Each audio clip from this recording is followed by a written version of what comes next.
حکومتی ارکان کی ججز کی تقرریوں پر چیف جسٹس سے ڈیل، اسد دور کے تہلکہ خیز انکشافات۔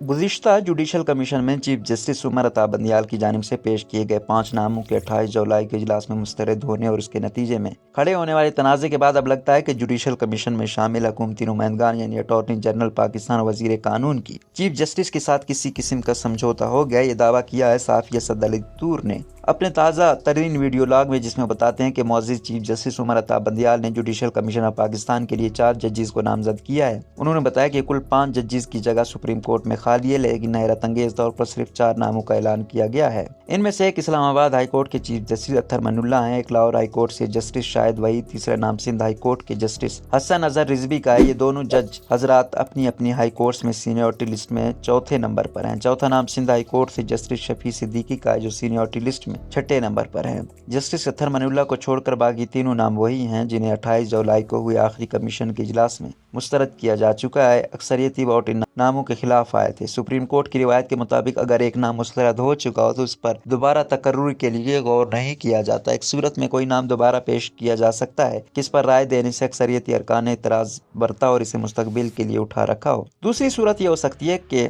اس نام پر ووٹ برابر ہو جائیں۔ اب یہ 3 نام دوبارہ کس طرح آ گئے؟ اس پر اسد علی طور کی جن وکلاء سے بات ہوئی، ان کے مطابق جسٹس قاضی فائز عیسیٰ نے چیف جسٹس کو ایک خط لکھا ہے جس میں انہوں نے ان تینوں ناموں پر اعتراض اٹھایا ہے کہ یہ نام مسترد ہو چکے ہیں، اور جب یہ بات ہو چکی ہے کہ سینیورٹی کے اصول کو اس وقت تک مد نظر رکھا جائے گا جب تک ایک نیا طریقہ کار نہیں واضح کر لیا جاتا، تو جب یہ طریقہ کار ابھی تک واضح ہی نہیں ہوا تو دوبارہ جونیئر ججز کے نام کیوں سامنے لائے گئے ہیں؟ سندھ بار کونسل نے بھی ایک قرارداد پاس کی ہے جس میں خاص سخت الفاظ استعمال کیے گئے۔ اس قرارداد میں سوال اٹھایا گیا ہے کہ سندھ ہائی کورٹ چوتھے اور 6 نمبر کے ججز کو نامزد کرنے کی کیا وجہ ہے جبکہ یہ نام مسترد ہو چکے ہیں۔ اسد علی طور کا کہنا ہے کہ لاہور ہائی کورٹ کے چند سینئر وکلاء کے مطابق جسٹس عمر عطا بندیال جن جج صاحب کو یہاں سے سپریم کورٹ لے جانا چاہ رہے ہیں، یہ ان کے بہت قریبی سمجھے جاتے ہیں اور یہ انہیں چیف جسٹس بننے سے پہلے بھی سپریم کورٹ میں لانا چاہتے تھے۔ یاد رہے کہ اگر جسٹس شاہد وحید کا نام سپریم کورٹ میں تقرری کے لیے منظور ہوتا ہے تو یہ 2032 میں جسٹس عائشہ ملک کے بعد چیف جسٹس بنیں گے۔ سندھ ہائی کورٹ کے 2 جج صاحبان کو ان کے سینئر ججز پر فوقیت دی جا رہی ہے۔ ان میں سے ایک سینیورٹی لسٹ میں تیسرے نمبر پر موجود جسٹس عقیل عباسی ہیں۔ ان کے بارے میں وکلاء کی رائے کے انتہائی قابل جج ہیں۔ ان کے نام پر ماضی میں جسٹس عمر عطا بندیال نے اعتراض کیا تھا کہ یہ غصے کے تیز ہیں۔ تاہم کمیشن کے گزشتہ اجلاس میں جسٹس سرمد جلال عثمانی نے کہا تھا کہ وہ ان جج صاحب کے ساتھ کام کر چکے ہیں اور ان کا ایسا کوئی مسئلہ نہیں ہے۔ اسد علی طور کے مطابق معاملہ مزاج کا نہیں ہے۔ چند سینئر وکلاء کے مطابق ریٹائرڈ جسٹس فیصل عرب کے بیٹے کی شادی پر جسٹس عقیل عباسی کا سپریم کورٹ کے جسٹس محمد علی مظہر سے کچھ سخت الفاظ کا تبادلہ ہوا۔ جسٹس سجاد علی شاہ کو یہاں بیچ بچاؤ کروانا پڑا تھا۔ اطلاعات کے مطابق جسٹس منیب اختر بھی ان کے حق میں نہیں، اور دونوں جسٹس محمد علی مظہر اور جسٹس منیب اختر چونکہ چیف جسٹس کے بہت قریبی ہیں تو یہ ان دونوں کو ناراض کر کے جسٹس عقیل عباسی کو نامزد نہیں کرتے۔ اس کے علاوہ ریٹائرڈ جسٹس سجاد علی شاہ بھی کہتے تھے کہ justice Aqeel Abbasi retired justice Maqbool Baqar کے قریبی رہے ہیں اور انہی کی طرح کی باتیں کرتے ہیں۔ وکلاء برادری کا کہنا ہے کہ ایسی کوئی بات نہیں، لیکن ہاں یہ جسٹس مقبول باقر کی طرح کھری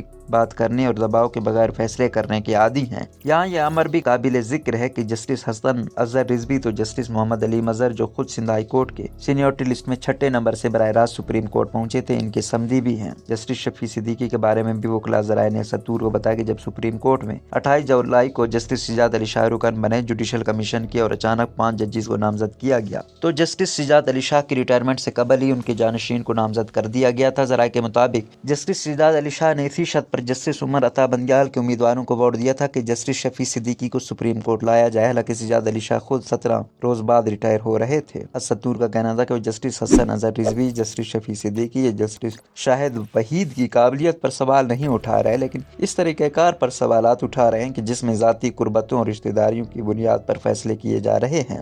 گزشتہ ماہ چیف جسٹس عمر عطا بندیال نے عدالتی سال کے آغاز کے موقع پر تقریر میں کہا کہ حکومتی ووٹ یعنی اٹارنی جنرل، اشتر اوصاف اور وزیر قانون قانون اعظم نذیر تارڑ نے ان کی نامزدگیوں کے خلاف اس لیے ووٹ دیا کیونکہ پنجاب وزارت اعلیٰ کے مقدمے میں حمزہ شہباز کے خلاف دیے گئے فیصلے کا بدلہ لینا چاہتے تھے۔ اگر واقعتاً چیف جسٹس کے خیال میں یہی وجہ تھی تو پھر اسد علی طور سوال اٹھاتے ہیں کہ کیا اس بار انہیں عدالتی ریلیف کی امید دلائی گئی ہے جو آپ کے حق میں ووٹ کرنے جا رہے ہیں؟ انہوں نے حکومتی ارکان سے بھی یہی سوال کیا کہ اگر پچھلی مرتبہ سینیورٹی کے اصول پر سمجھوتا نہیں کیا گیا تو اب کیسے یہ سمجھوتا کر لیا گیا ہے؟ اب آپ لوگوں نے ایسا کیا حاصل کر لیا جو آپ اپنے 28 جولائی کے فیصلے کے خلاف جا رہے ہیں؟ یاد رہے کہ اٹارنی جنرل اشتر اوصاف علی نے ووٹ کے وقت اور بعد ازاں اپنے چیف جسٹس کے نام خط میں واضح کیا تھا کہ وہ جسٹس سردار طارق مسعود کے ان ناموں کو مسترد کرنے کے حق میں دیے گئے دلائل سے مکمل طور پر متفق ہیں۔ چند روز قبل سینئر صحافی حسنات ملک نے رپورٹ کیا تھا کہ وزیر قانون اور اٹارنی جنرل کی چیف جسٹس سے ملاقات ہوئی ہے، اس میں جوڈیشل کمیشن آف پاکستان میں ججز کو نامزد کرنے پر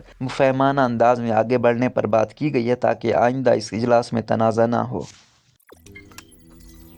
روزنامہ قدرت کی ویڈیو دیکھنے کے لیے ابھی یوٹیوب چینل پر سبسکرائب کریں اور بیل آئیکن پر بھی کلک کریں۔